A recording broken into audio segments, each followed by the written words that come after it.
estamos aquí na cafetería Restaurante As Músicas de Xodra.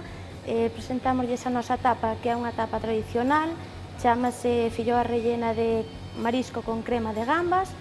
Primeramente calentamos el relleno de la filloa, que va con puerro, la carne del buey, lleva gambas y va pochado todo en mantequilla. Añadimos una poquita de bechamel. Mientras se va calentando el relleno, ya podemos hacer directamente la filloa. Le damos así un poquito para que no se nos pegue. Le damos la vuelta, que se dore un poquito por abajo.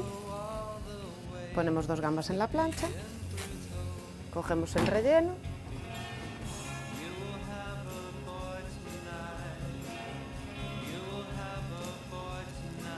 Y plegamos así en forma de saquito.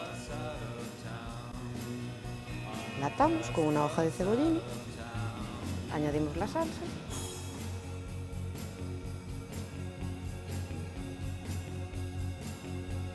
Y así nos quedaría la filloa rellena de marisco, con crema de gambas. Esta tapa tómase con viño blanco, albariño, godello, o que queira.